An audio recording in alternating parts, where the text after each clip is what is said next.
Do you like to talk to strangers? Yes. You're not going to say bye? Bye. You do not want to hire a doctor to do surgery. And then you told them the diagnosis. Yes.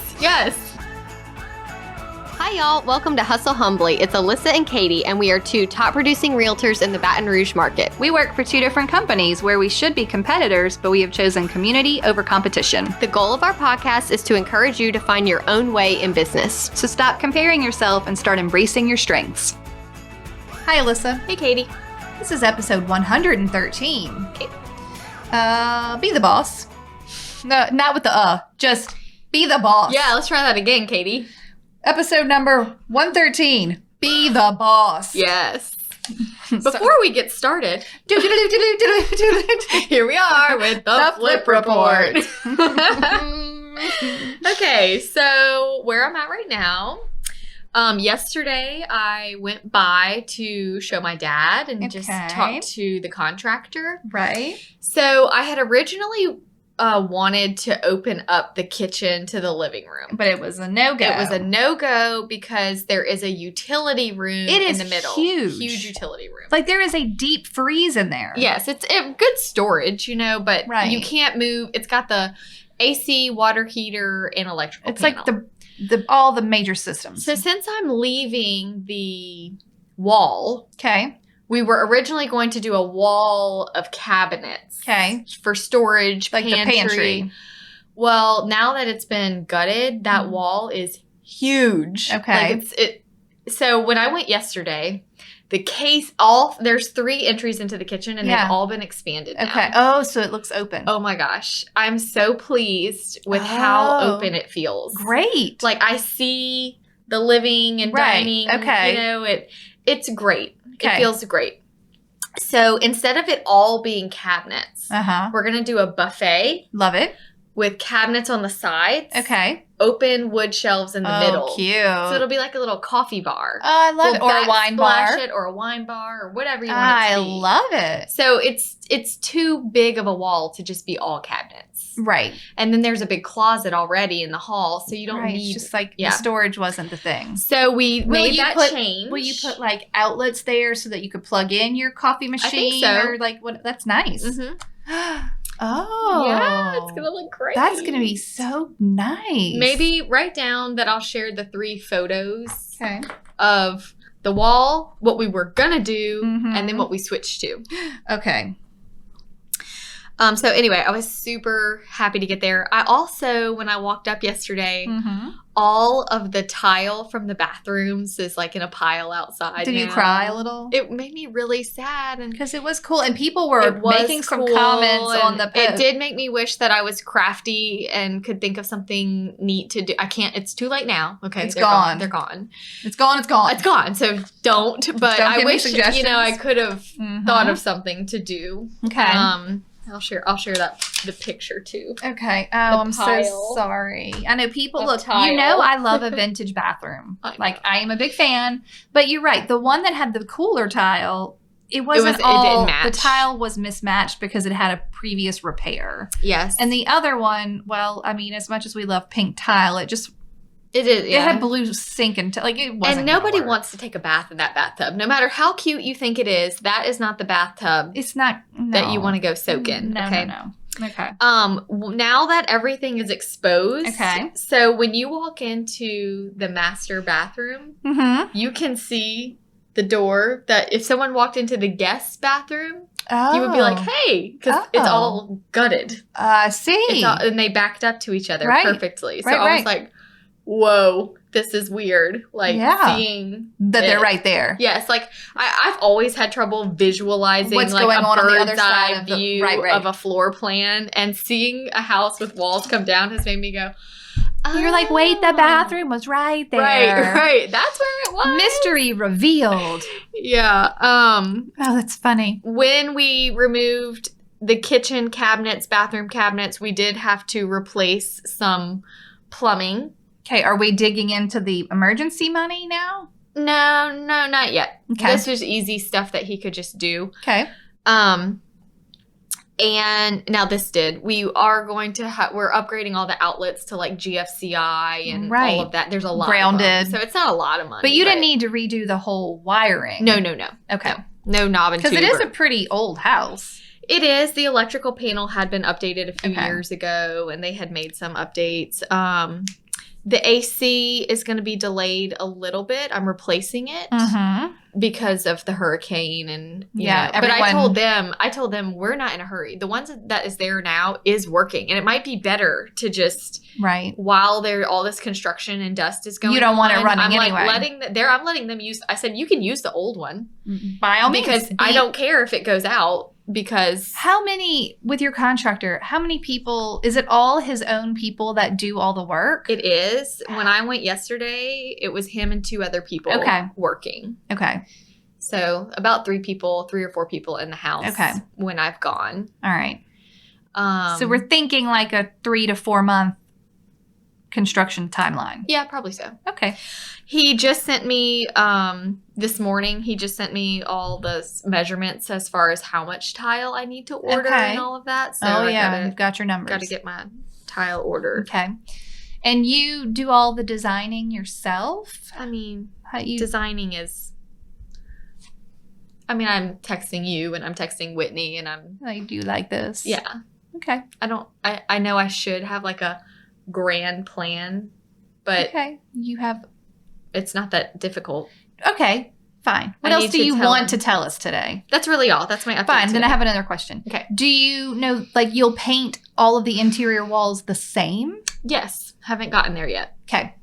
I'm like in the point now where this week I need to pick out colors, tile. Great. I need to do all that. We had a sweet listener actually email a message, a color for the outside. Yeah, it was Outer Space by Sherwin-Williams. Yeah. I'm going to go check it out. Also, while the people are here, Naval is a good Sherwin-Williams navy. My island is the Benjamin Moore Hale navy. Oh. But I wanted to show you this, denim.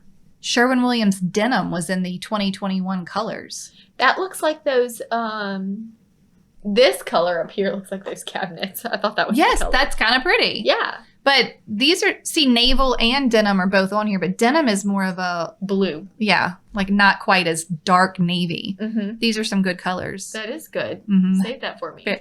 Right here, sister. Mm-hmm. Got it for you. Okay. So thus concludes the Flip Report. Okay. So tell us about being your... Now, here, okay, let's back it up. You are your own boss because that's how real estate works. Right. But you are running your business. The beginning of this episode, what inspired you was being the boss, more like having confidence to tell your clients what's what. Yes. So tell us the story. Yesterday, I had a conversation with a client. They live near me. Okay. And they have they rented their old house when they moved. So they didn't sell it. They still own it. They need to sell it. Tenants are there. Alissa, will you come sell our old house? We have tenants that live there. Okay. We can't decide if we want to wait until they move out to list it or if we should just go ahead and list it right now.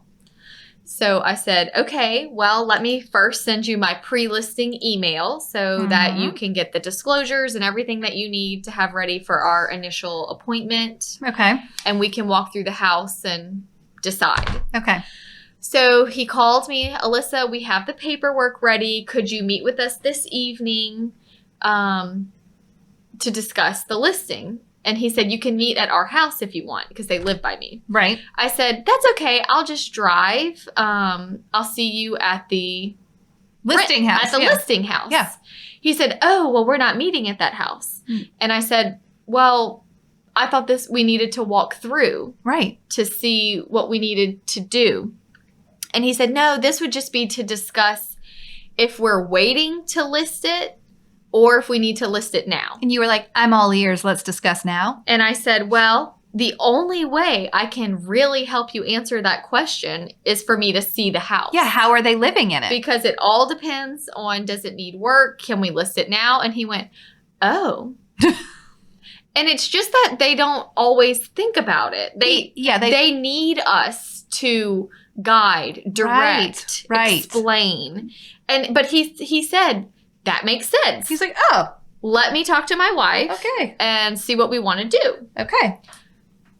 And so in the meantime, I had thought we were meeting at that house. Right. So I had called my mother-in-law because it was an evening appointment to see if she could come sit with the baby. Because my husband takes Haven to jiu-jitsu on Tuesday nights. Okay. So I needed childcare if I'm going to this appointment. Right. So he calls me back and says, hey, we called the tenants to see if we could come. Mm-hmm. And they kind of let us know.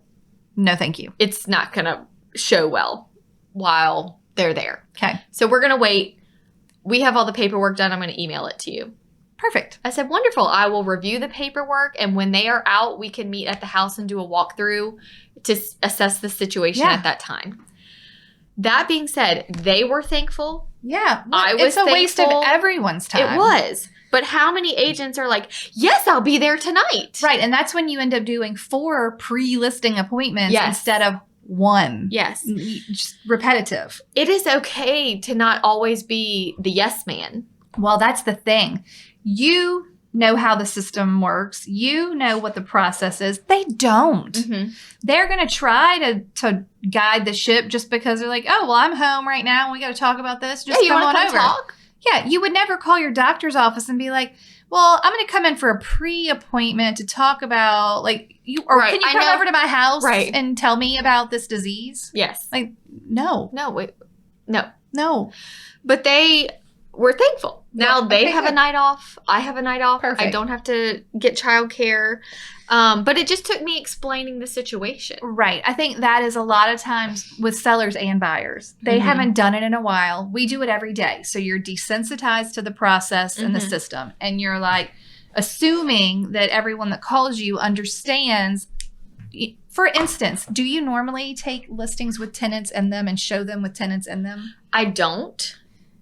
In this market, I think we could have. And I told him that. Right. I said, look, your neighborhood is great. There are no houses for sale right now. People are always looking in there. Yeah.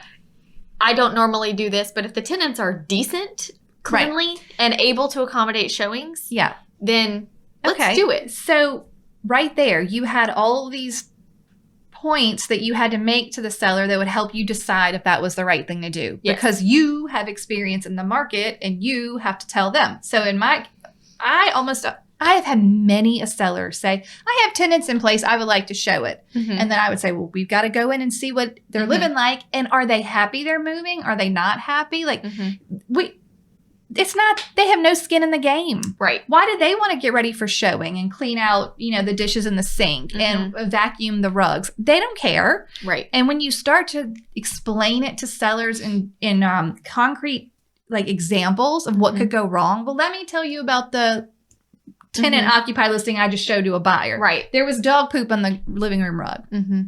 Do you want to show your home like that? Do you think that will encourage a good offer? Right. Probably not. But I think being the boss of your client, if you will, of the transaction, of the, interaction, is you being able to confidently say no. Yes. That's not the right thing. That adds value. Yeah. I had a listing appointment recently where they were interviewing another agent. Okay. I knew that going into it.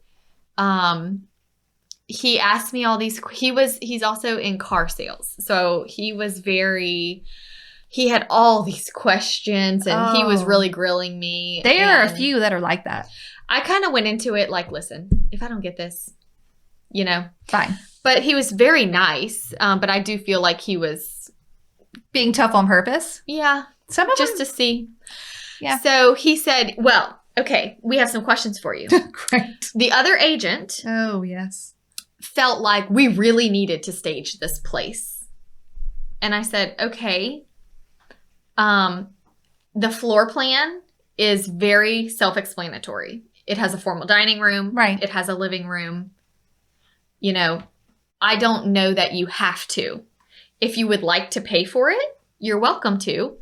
And if you're moving out, I do have some things I can bring in myself to make it, a little homier. Right. And he was like, oh, I never thought about the fact that the floor plan is obvious. Yeah, it matters. Like, not every house needs staging. Right. And I said, and you have brick and beams and beautiful floors. And we're not trying to put lipstick on a pig here. Right. It's beautiful. It's a beautiful home. It's a beautiful house. So anyone who walks in is going to go. Someone's going to want to buy this. Right.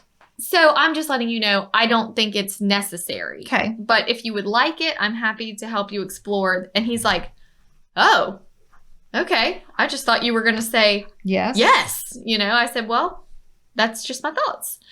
So then he said, the other agent said.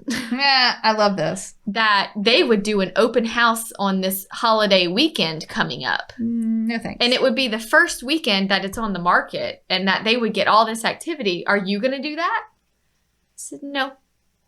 And I'll tell you why. I have found personally that this holiday weekend, people are outside grilling, they're swimming. They're not going to open houses. Right. No. I also don't like to do open houses the first month that the house is on the market, no matter if it's a holiday or not. Right. And here is why. And I explained. And he said, he looked at his wife. He goes, I really like her answers. He goes, I feel like the other agent was trying to tell us whatever we wanted to hear. Whatever they thought we wanted to hear. And I feel like you're just telling us the truth. Great. That's what I'm here for. That's exactly what I said. I said, well, that's what I'm here for. Yeah. Is to just help educate you on what I'm seeing in the market right now. Right. What's important, what's not important. He kept saying, thank you for saying that. You're like, you're welcome. This is great. Normally. You were like, I didn't pre-plan any of these answers. I did not. And normally these answers, they might be like, oh, well, we really want an open house. But no, I think that because he just interviewed this yes agent. Yeah. Who every question he asked was like, yes, yes, I'll do that. And I'll do that. And I'm over here going, no, but here's why. And here's why it'll work. Well, here's the key. Here's why. Yes. I have for everything in my business, whether it's how I'm running it personally in my system or how I'm approaching a client and that part of the actual transaction process, they all have whys. There's a why to why I bring something physical with me to a showing. There's a why. Like if you can't verbalize your whys for why you're doing something, you might need to rethink why you're doing it at all. Yes. Like if you can't say, oh, I keep all of my current clients on a spreadsheet where I put whatever point in the process they're at. If you can't understand why you do that and why it's helping you, then just stop doing it. Sure. Like if you can't go to the seller and say, oh, well, you don't need staging because of this, they never understand. No. I had a client who had, and we've talked about, I think, before in the staging episode, who had very super dark stained cabinets. This has been several years. But it was right at that time when it was basically all painted cabinets, especially in that price point of home. And and the house was only a couple of years old. So he, of course, didn't want to paint his cabinets. And I said, you're going to have to paint this dark stained cabinet. It is not what is common in the marketplace. It is going to turn off buyers. And he's like, but it's only 2 years old. It's in good condition. Like, why? Well, I don't want to. Why? And I'm like, well, there's a house 1 block away in your neighborhood that had cypress cabinets, not even as dark as yours. And they brand new construction, and they got a buyer with an offer who said, I'll buy your house if you paint these cabinets. And the builder said, no. So he was attached to his cabinets, and they were expensive because they were wood, and, blah, blah, blah. And I said, and the house sat on the market for 6 more months. Yeah. So there you go. I'm telling you what will happen if you don't take my advice. And I'm confidently standing in my assessment. Now, here's the problem. There are lots of things that I feel like maybe this advice is 100% and maybe it's going to have an 80%. Like, but I'm always really straightforward with my client. Like, listen, this is what I think and this is why, but maybe this will also happen. I don't know. I don't have a crystal ball. Sure. So I'm trying to give you the best chance at this happening. My job is to show you the scenarios that could happen. Right. So that we're not surprised. Right. I think we're always afraid, especially in an interview situation. Yeah. You're afraid to say the wrong thing that'll set them off, but you also never know when just being honest will just be the right thing. Yeah. Like it wasn't that maybe he really wanted that open house, but he understood what you were saying and he understood that you were being honest. Right. So, and you had a reason. Yeah. Like, and it made sense to him. Yeah. And I did talk about the safety too. Like I just said, when we do the open house, I can't follow up with those people properly. They don't all sign in. Yeah. I don't know who they are. Right. They put fake things because they don't want to be contacted. Yeah. They just want to come see a pretty house. Right. Whereas if with an appointment, it's exclusive. I know who it is. I know who to follow up with. And he was like, oh, I like that. Appointment only for my nice home. It's very exclusive. Yes. And I was like, see? He's like, oh, I like that. Right. It's that's just what I think. Right. But I wasn't scared to lose the appointment. Backed by facts. Well, I know how I work. And I know how my best practices are in place. Right. But if you don't have best practices in place, then you don't have you don't know what to say in those situations except, oh, yes. Yeah, yes, I'll do that. You constantly feel off guard because you're trying to guess what it is that they want you to say. Right. Which really all sellers don't want you to say anything except for the truth and what will get them to their goal. Yes. So you're trying to you're feeling nervous and pulled back and trying to figure out, wait, when they asked about the open house, did they want me to or and you're trying to answer. Instead of trying to figure out the right answer, I am just telling them how I operate. Right. But if you don't know how you operate, then you're just going to be a yes person. Well, and I had a note that with your clients, you are the authority. They don't, and sometimes they will have read all the things on the internet and they will have talked to their friend who just sold their house and they will have maybe even interviewed another agent with a varying opinion to yours, just like that one did. As long as you can talk with authority to what you believe to be the right way, that's fine. But you also walked in there and said, maybe they aren't going to choose me. Sure. And that's okay. That's okay. That's okay. But I still have to do it my way. And that's being the boss. Yes. Because you're like, well, that's okay. If you want an agent that does an open house every weekend, good luck. And I'm thankful that I will not be. It won't be me. Yeah, you won't. Yeah. I don't want that in my life or my business right now. Right. So that's okay if that's what you want, and I won't take that personally. I think that if I could teach one thing that is unteachable, it's the feeling that I don't need this. Right. Like there'll be another client, not in an ugly way, but like there'll be another client, there'll be another buyer, there'll be another listing, there'll be something else that I can do in the time that I would have wasted on this thing that isn't what I wanted to do. Agents think if they operate that way, that they will lose it. Right. But the truth is, when you operate that way, you win almost every time. Because they can sense it on you. Yes. When you are operating from a place of desperation, and they feel it and they see it. Yeah. When you are operating from a place of confidence and stability, they want you. Right.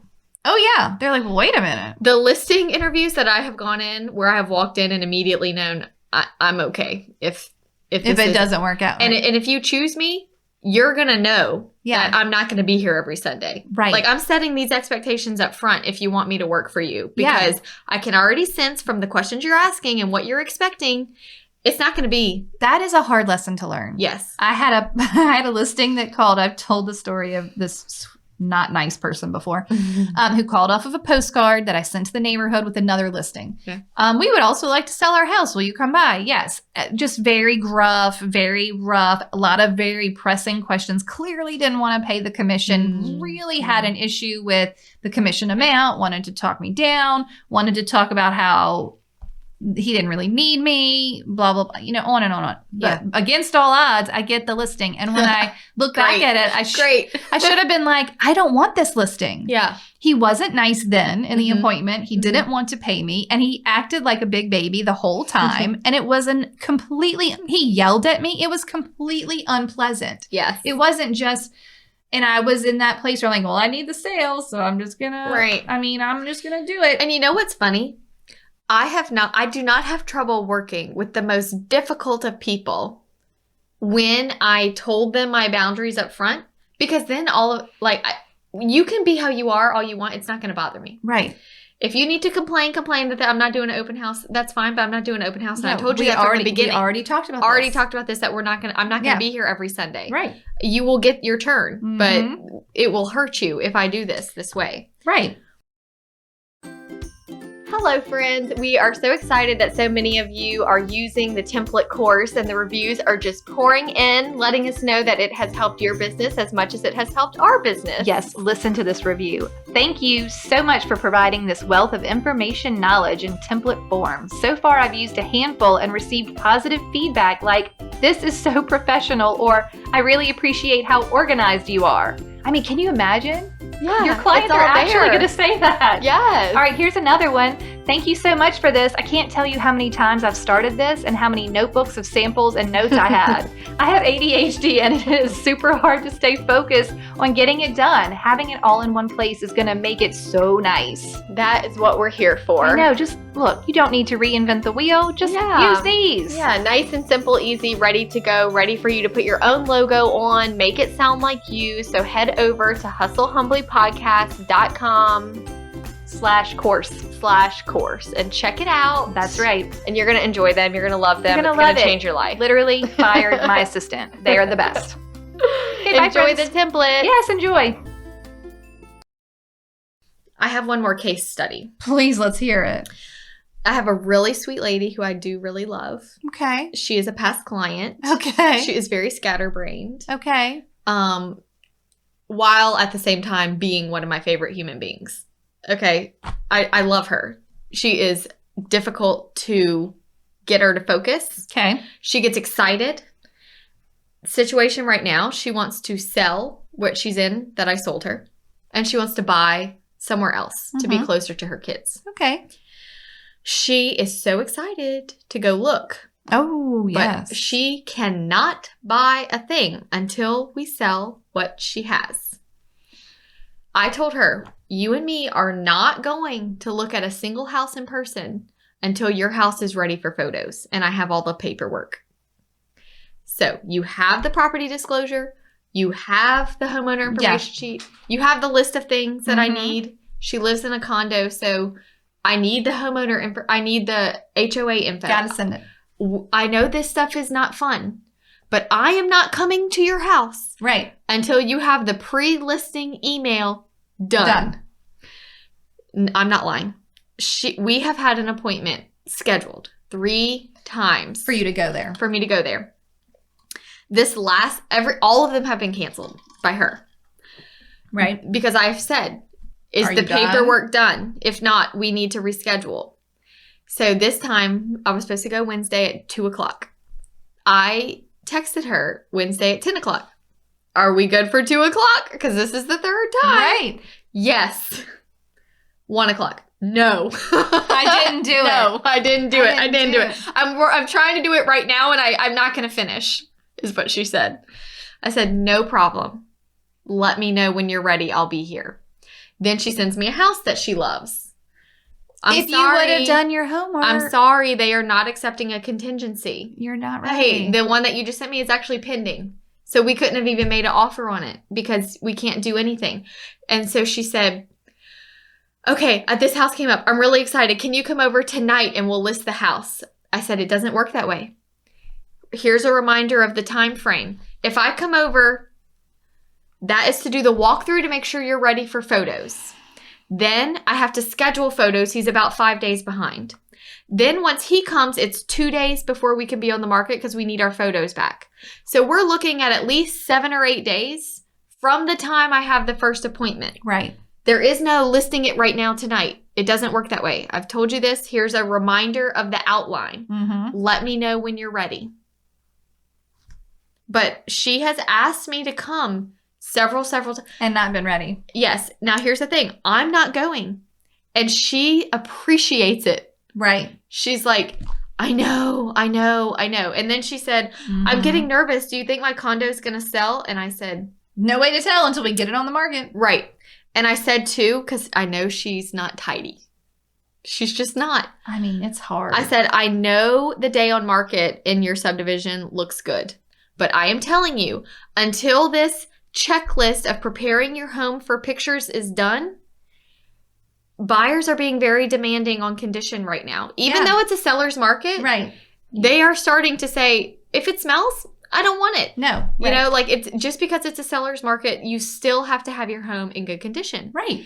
So I said, I'm reattaching the checklist that the photographer wants done before he comes. Oh, man. If it's not done, I said, it needs to be clean. Baseboards, ceiling fans. It can't smell like dog. We need countertops cleared off. All of that stuff on this list needs to be done before I come. She was like, it's going to be a while. I said, that's okay. I'll be here. Well, you know, it's funny. A lot of times, especially those buyer sellers, they very much put the cart before the horse. They're like, I want to look at houses. Buying is so much more fun. I'm so excited. Yes. Well, selling is work. We've mentioned this many times. Selling is no fun. There's paperwork. Work. You have to get your house ready. But she did her lender homework. Okay. She got with the lender. Right. We know the numbers. She's pre-approved. All that's good. Mm-hmm. We know she has got to sell before she can buy. So that is why I'm telling her, in this market, we are not going to look if your house isn't even close to ready for pictures. We can't do it. I'm not doing it.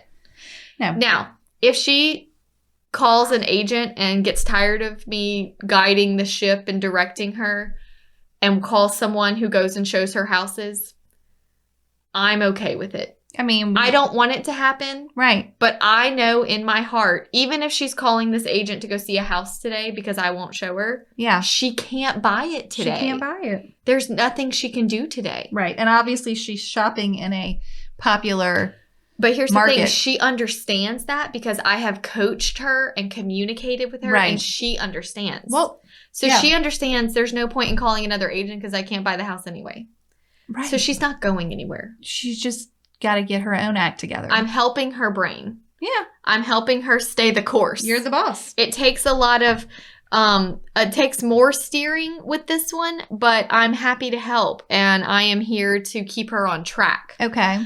But there are so many agents out there that I would have been to her condo. Oh.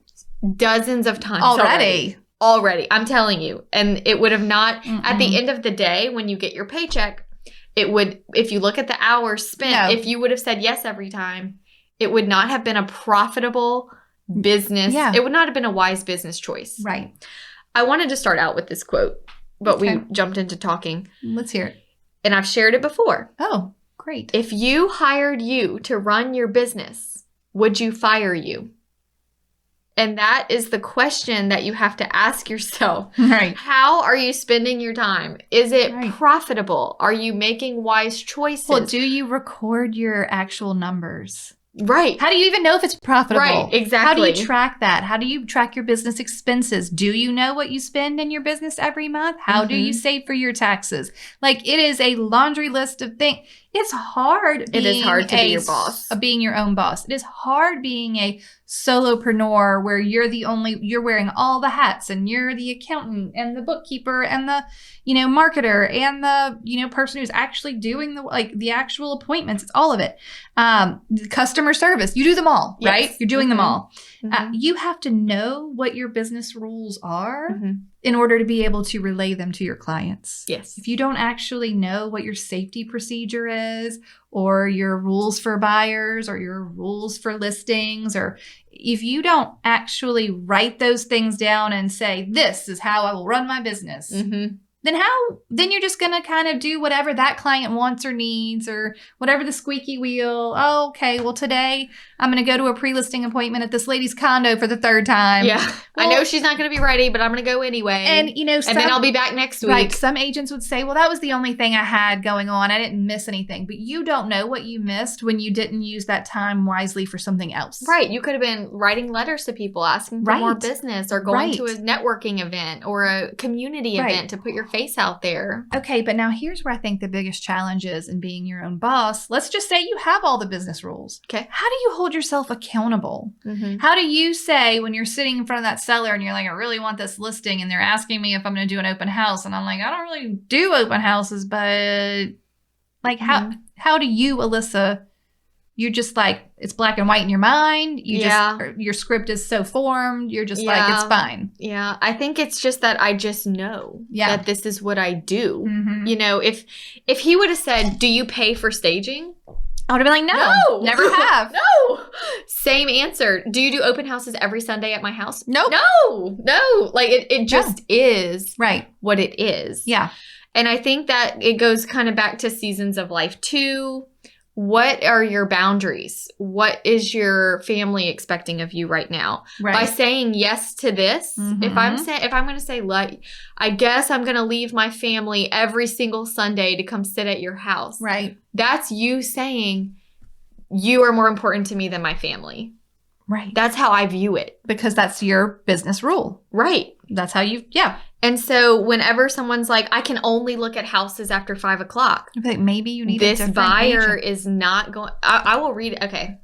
Oh, my phone's on airplane mode. Like, what are you doing? I have a buyer this week. Okay. He's such a sweet guy. I sold him his house several years ago in Denham. And now he wants to sell that house and buy a little further out. Oh, my. So it's already far, but it's getting further. Yes, but I really like him. And I said, listen, I want to be honest with you. You know, I have a 6-month-old and a 4-year-old now. When I worked with you last, I had no kids. Zero kids. Zero kids. He's a dad, so he understands. I said, the areas that you are looking are pretty far for me. Yeah. I cannot do evenings and weekends. I don't think that we're going to be looking at a lot because there's not a lot out there with what you're looking for. I want to be honest and ask you, are you able to go during normal business hours? If you are, I have no problem while the kids are at school putting on a podcast or a book and driving 30 minutes to show you houses. And I really don't mind. Okay. If it's only going to be after 5 and on weekends, I'm going to have to refer you to an agent that works that area, that lives closer, that can get there quicker. Yeah. I just can't do it. Right. He said, thank you so much for telling me that. Most days I can definitely be there in normal business hours. Great. I said, wonderful. But it was a question that you had to ask. I had to ask it. And I told him why, and I told him what would happen otherwise. And he was fine. And I said, and look, if there's ever a time when I just can't get there, I do have an agent that lives in that area that can help with showings. So now he knows, I know. Well, the expectation has been set. It's been set. You're not going after 5. I'm not going. Yeah. Not that. I wouldn't be home till after the kids were in bed. Right. It's different than showing a house down the street after 5 when I could run, show the house, and come back and finish bedtime routine. Yeah. So I felt good when I sent that email, and felt even better when I got his response. Yeah. Because it validated boundaries are good. He understands. Mm-hmm. And he even was like, by the way, love seeing pictures of the kids on Facebook. Right. Like, there you go. Guess what? That you have children is not a secret. Yeah. Like, I gotta have some boundaries. Okay. This brings up an interesting point about niche. So when you start, and when I started, I worked a very large geographic area. I mean, if it was basically in our MLS, which is a big area. It's a huge area. If it was in our MLS, I would sell. I sold, 45 minutes away to the north, to the, basically everywhere but West Baton Rouge. I really didn't sell there. Same. But Zachary, Baker, I mean, I've sold in, Albany and wow, Denham. You went far. Albany really was probably the farthest Albany. That direction, Sorrento or Santa Monica, whatever, all the places, okay? But as my career has worn on, and now I'm 16 years in, when I can and what I focus on is the closer to where I live. Yes. Right? Yes, okay. Yes. So if I could stay in a couple of zip codes for, the speed of getting things done, that's what I want to do. But where it becomes very tricky is when my sweet, just like that guy, when my sweet past clients come back and are like, we want to sell the house that you sold to us in faraway places. Yeah. Sometimes it's hard for me to say, I have to refer you because it's not where I work anymore. Right. And then, I don't have the answers. I'm just telling you that I still struggle with that. I just closed on one that wasn't too far. It was fine to do the listing, but then they wanted to buy further out. The listings aren't as bad because you maybe have to go there once or twice. Right. It's really not that bad. Yeah, but it's the buying. And I'm like, how do you tell someone, well, I can list it, but I'm going to have, it's just You tell them, that's what I told him. I said, I have no concerns about listing your house I sold you. Mm-hmm. I can do that easy. Yeah. The buying side, I may need some help. Right. The market is crazy. You have to move so quickly. Yeah. I live about 45 minutes away. Right. so this is what it's going to look like. Yeah. Is that okay? Do I need to refer you? You tell me. I'm giving you the option. Yeah. And so it just worked out that way. I mean, that's good. I think if you, in your beginning of your career, set up your niche geographically, if that's what you're going to do, I'm just telling you now, as from the other side, the tighter, or if you want to work that area, if in 10 years you only want to work X area, try to start working X area from the beginning. Yes. Because it is going to be tough to say no to those clients that you took that were outside of X area when you were just, hustling, right? Yes. You're like, I'll do it. I don't have kids. I'll get there. Fine. Okay. I have a question for you. Okay. I wrote this quote down. You can go to work or you can be the boss. Oh. That was an interesting one. And then the other one I have, then I'm going to ask you the question. There is only one boss, the customer.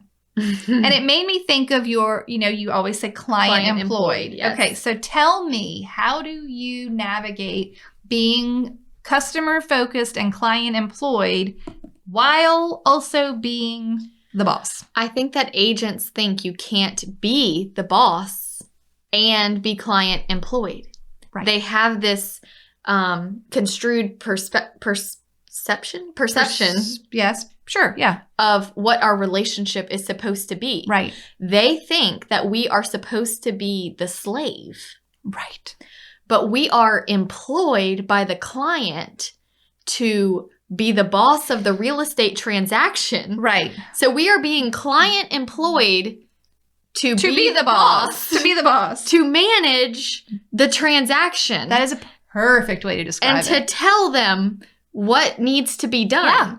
You do not want to hire a doctor to do surgery. And then you told them the diagnosis. Yes. That's not how it works. No. You hire people because they are the professional in that area. And you need them to tell you the truth, to tell you the process, right? To tell you what you don't want to hear, what you want to hear, to tell you all of it, what you need to know. Yep. The good, the bad, and the ugly. So it is crucial that when you are employed by a client, that you are acting in the capacity as the professional. Right. And not the yes man. Okay, let's talk logistics for a second. Okay. How do you relay the rules or expectations to your clients? Email templates. Yeah. Okay. And then they come up again in the appointment or the conversation. But you've sort of already prefaced most of that. Yes. Your template has covered all the... Yeah, they're not surprised. What's going to happen. Because my template has my business hours on there.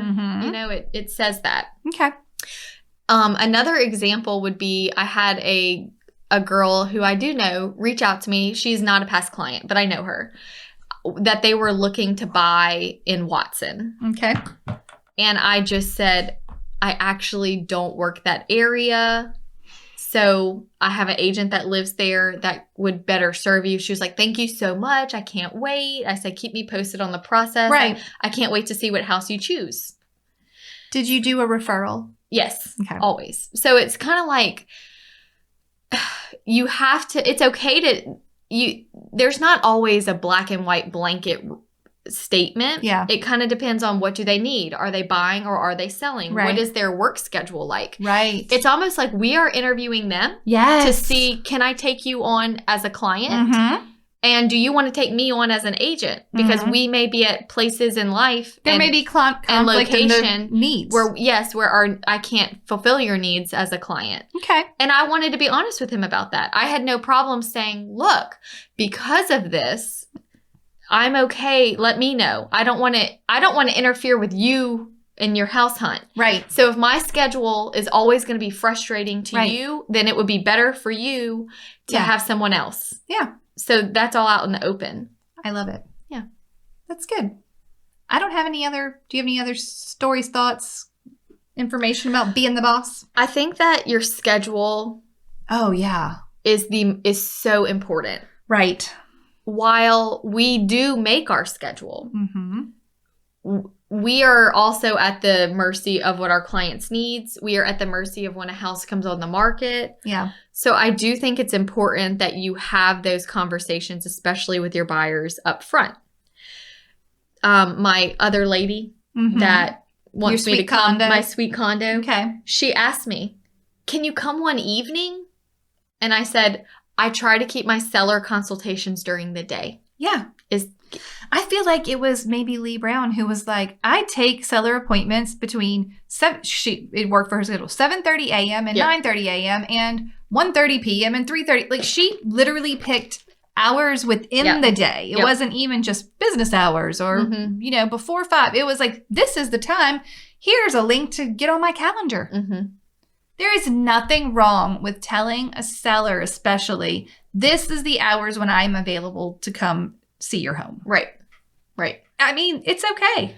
I often decline same-day appointments, even if I'm available. Right. Because I don't want to set that expectation. Yeah. So I actually had a client yesterday text me, can you come tonight? I said, no, I cannot, but I can come tomorrow before 4 or how's Wednesday at 2:30. I gave them several options, and they picked one, and it was fine. Perfect. They didn't even complain. There's typically no pushback to that. None. They're like, hey, honestly, it's been a long time since someone made me feel like I had to go when they asked. Mm-hmm. They'll say, I would like you to come see my home. I would like to list it.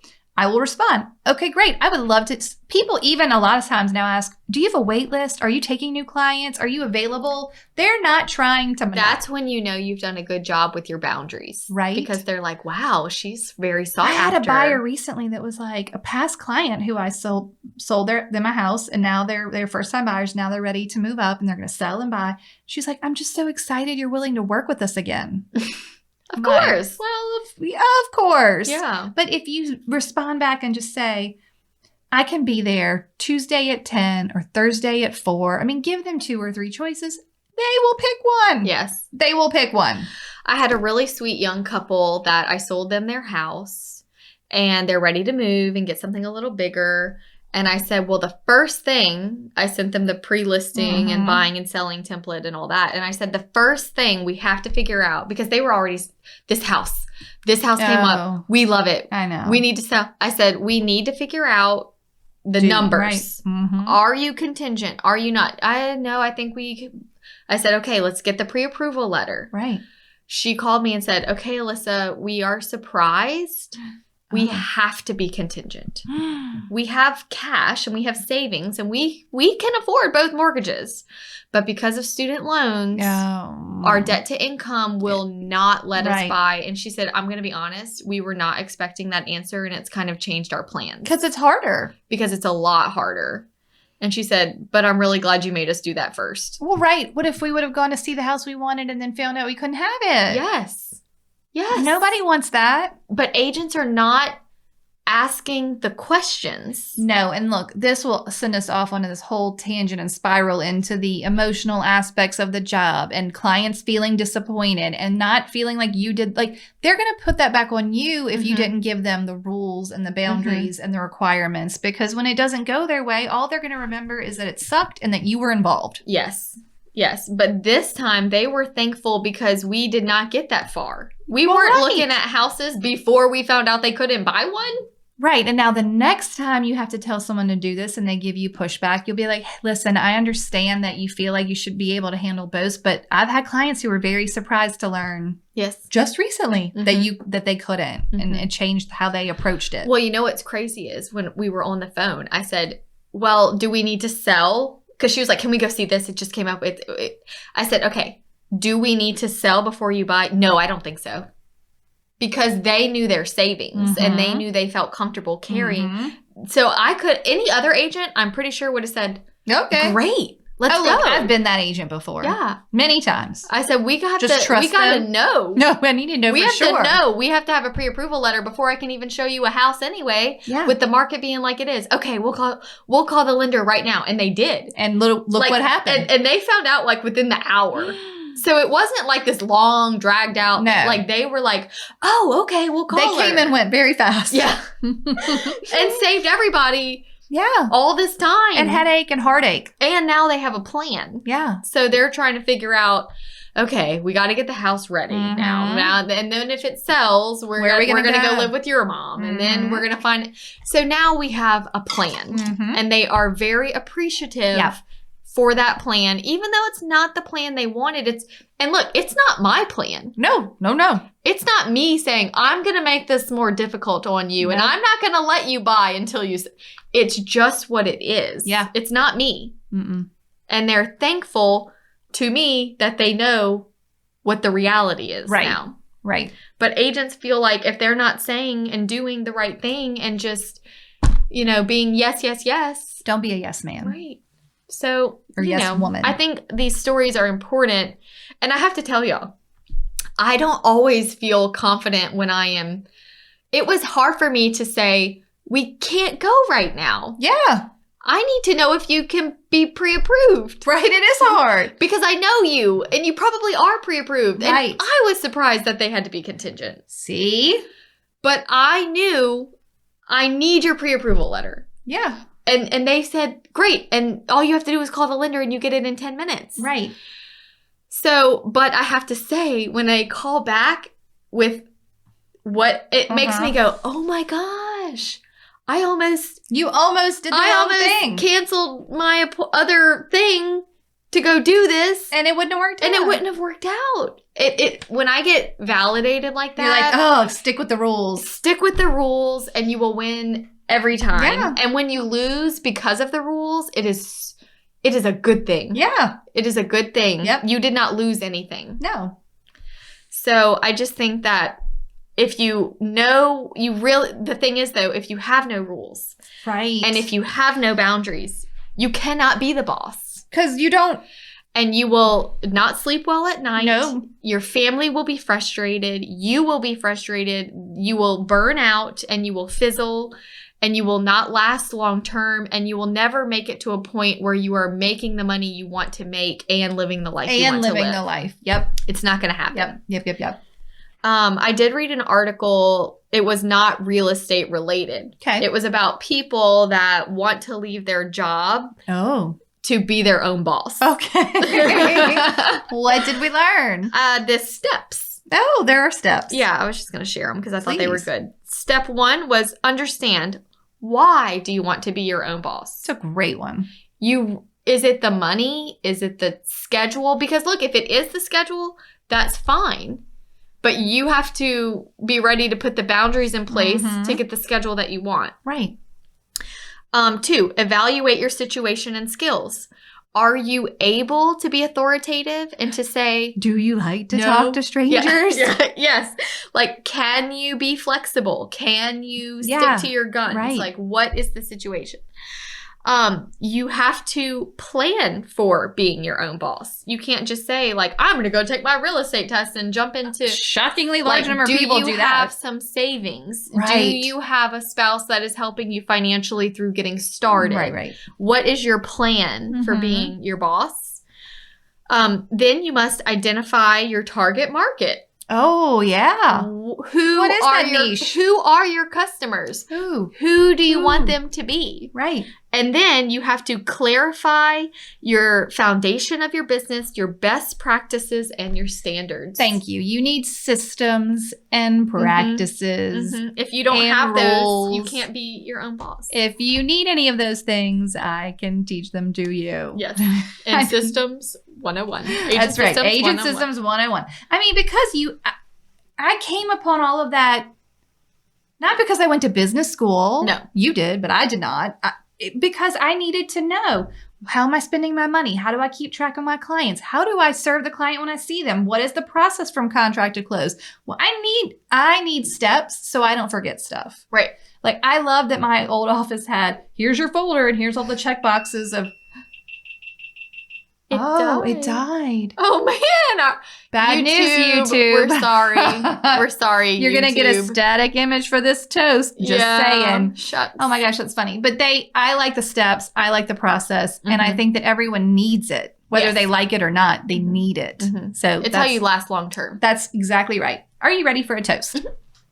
Sorry, YouTube. Okay. This toast is from Megan Mahoney. And Megan is in Colts Neck, New Jersey.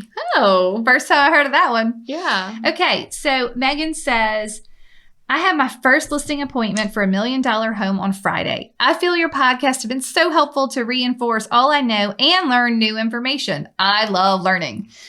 Perfect. Wonderful. We all should. Yes. I realized from many of them, I do know a whole lot, and I've got this. Oh, good. Oh, perfect. Reinforcement. Be the boss. Could you toast to the amazing women in my office who have been so supportive and helpful to me? Robert DeFalco Realty is her office, and she mentions Janice Rizzo, Stephanie Orphis, and many other agents. Yay. It feels like a family supporting each other and wanting the best for each other. She said, I'm loving the listing and selling podcast right now. Plan to share it with, hopefully, my new listing. Great. Oh, thanks, Megan. That's wonderful. And cheers to your whole office. Yeah. That's so great. So Janice and Stephanie and the whole Robert DeFalco Realty team. Cheers to you guys. Cheers to you guys. You're clearly creating a very nice community there. Wonderful. I love it. So cheers to y'all. And thank you to Megan. Yes. Okay. Thanks, Megan. Goodbye, y'all. You're not going to say bye? Bye. Goodbye. Bye. Thank you so much for tuning in to the Hustle Humbly podcast. Let us know who we should toast to for the next episode. Be sure to follow us on Facebook and Instagram at Hustle Humbly Podcast. If you have an episode, topic, or question, please email us at hustlehumblypodcast@gmail.com. Be sure to subscribe to the podcast and leave a review. See you next week. Bye. This is the good life. Great, okay. I like it. We're going to look at the ideas list. I was thinking about one that I thought was good.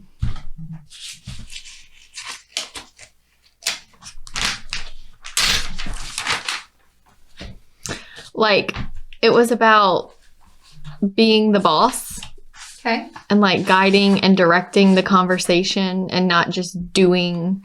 I was inspired because I had a client that was like, can we meet tomorrow evening? Okay. So they live on my street. They used to live in Maplewood. This is the Maplewood people. Got it. Okay. They have renters in Maplewood. Okay. So they were like, can you sell Maplewood? I said, sure. They were trying to decide, do we wait till renters go or do we wait, just do it while they're here? Okay. So he said, can you come over tomorrow night so we can discuss it? And I said, well. You're like, why can't I discuss it? Yeah. Now. We just discussed it on the phone. What else do you need? And I said, well, I said, oh, I'm sorry. I thought we were meeting at the Maplewood house for the walkthrough. Right. And he was like, no, the tenants are there. And I said, well, the only way that I can tell you if we're going to list it now or later is if I see the house. Yeah. And he was like, oh, like they do need us to say, but I feel like other agents would be, absolutely, I'll come right over. I'll be right over. I'll come right over right now. A waste of a trip. Right. I just feel even like. though it was on your street. Yeah. You're like, but I still had to get Miss Sharon to come because Tanner takes Haven to jujitsu on Tuesday night and Tate would have. So it was still a thing. Mm-hmm. But I feel like we just, like agents are just so, they feel like we have to say yes. But he actually appreciated. He was like, oh. Yeah. Well, we don't even, well, okay. You got to guide the ship. Yes. It's sort of the client management. Yeah. Like a follow-up on that. Like, I feel like I have a few stories of recent. Okay. Love it. I don't know how much. All right. Let's look in the ideas list and see if there's anything that goes with that or can be part of that. Mm-hmm. So be the boss. Yeah. That like kind of piggybacks because we have do your job. Yeah. Mm-hmm. But that's not really about this is more about like communication and having the confidence to like speak. Right. They're always about confidence. Right. Confidence. Do we even have one? I think we have one that's called Confidence is Key. Yeah. It's always about that. Right. Okay. Here is the addendum.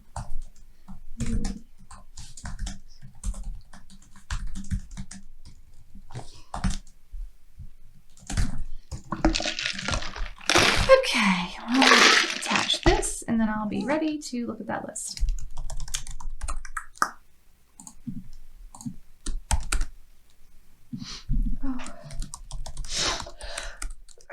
Bless you. Thank you. I'm going on a girls' trip with my sister this weekend. That's amazing. I know, I'm going to Nashville on Saturday. The Dolly Parton Hotel? Yeah, to Dolly Parton's hotel. That's a true story. All right, I have sent this. I keep getting weather alerts to my email. And I'm like, but how did this start all of a sudden? From my weather app? Who signed me up for this?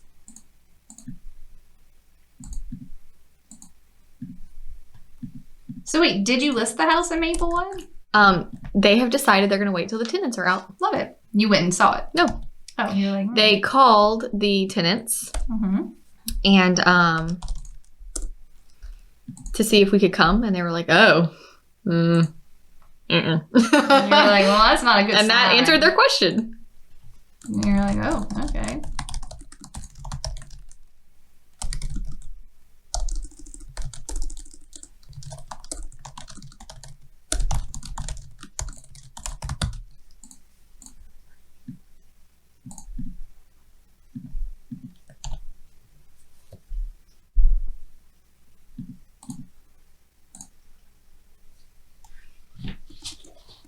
All right, so we can delete all of this. That story was wild, though. That is scary. Like, what do they want?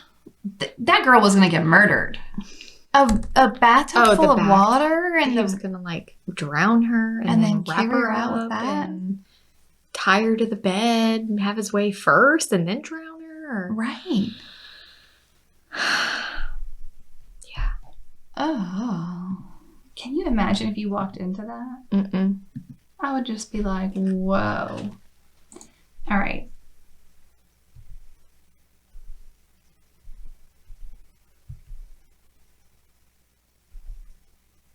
Oh. You had two things in here that I don't know what the comments were. From Club Wealth, Real Estate Mastermind, what is your weakness in real estate? Oh, yeah. I just thought it would be fun to, like, read through, like, do one on... Okay. This one is hardest part about being a real estate agent in the Real Estate Mastermind. So those two could go together. Like, we could just read things. We're just going to share other people's stuff, right? It's fine. Yeah. Okay. I'm trying to see if anything goes along with Be the Boss. Probably what is your weakness? Yeah, that's what I would think, right? But I wonder if people really say that. Can you look that up? The Club Wealth Real Estate Mastermind. Was that in Facebook you read that? Oh, let's see what it is.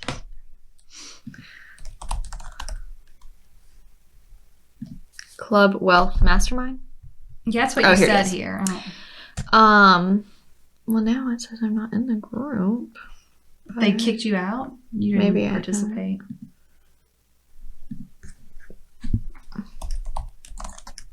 It said Real Estate Mastermind. Oh, is that what? Okay. I'm asking. Oh, you're asking what? Yeah, I'll tell you what it says. From Club Wealth Real Estate Mastermind. Not Real Estate Agent Mastermind. It just says Club Wealth Real Estate Mastermind. Let me go back into our email and see if I can find it. If I screenshotted it, I would have had to... Yeah, I'm trying to see. I just copied and pasted that part. I'm trying to see. So many people want to get rich out there. So many Club Wealth. So many. Oh my God, it's so funny.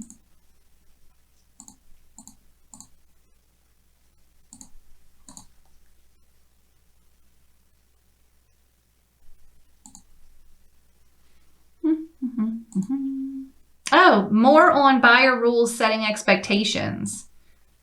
Wanted to know what our new buyer rules are and how we set expectations. Our new buyer rules? Yeah, I don't know. I guess just what are our buyer rules? Oh. Like when you get a new buyer, what are the rules you give them? You follow what I'm saying? Yeah. But we did buyer. I know. I think it's in there.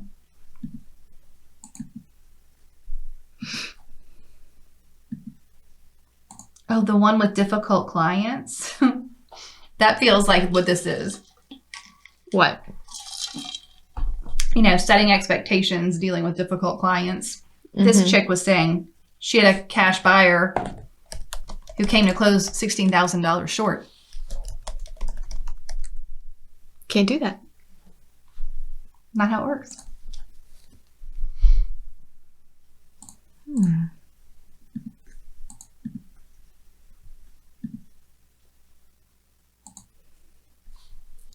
There was one on, you could do this at the end of the flip report. I kind of thought maybe at the end, once it's sold, we would have whole episode as like a roundup. Like, you can do like the whole thing at once. That would be good. And then this request was for dealing with contractors. So that might be a good one to like talk about when you have to deal with contractors. Mm-hmm. But the bad news is I really don't have anything, I think, on this ideas list that goes along with Be the Boss. Oh, how to build confidence? Like what kind of stuff do they ask? This one asked, in business and for safety. She felt like confidence and safety were related, which I agree, but we just talked about that. Maybe we should do add in some more confidence to the poor people. Well, they're so not confident. Yeah. We also need to do sellers at some point. All right, bad news. Nothing on the idea list that goes with Be the Boss. I feel like confidence. Be the Boss, yeah. Weaknesses, confidence. Is that email in the Hustle Humbly still or no? I couldn't find it when I used any of those keywords searching the mail. So maybe. Let me look in our trash. No, try that. Because it would be from me? Yes, definitely from you. Because it says, what is your weakness in real estate from Club Wealth Real Estate Mastermind? I don't know. Club Wealth Real Estate. Maybe they changed the name of the group. You know what I mean? Yeah. It's weird that I'm not in the group anymore. You know, sometimes it sends you like snippets maybe to see if you want to join. Like they invited you. It might have been like that and I fell for it. Mm-hmm. And then you didn't join. And now we don't. At this point, we could just go into. Yeah. What's another one I'm in? Facebook. Lab Coat. Yeah. Go to Lab Coat and search weakness. Yeah. Screw that. We'll find one. Yeah. Plenty of weaknesses out there.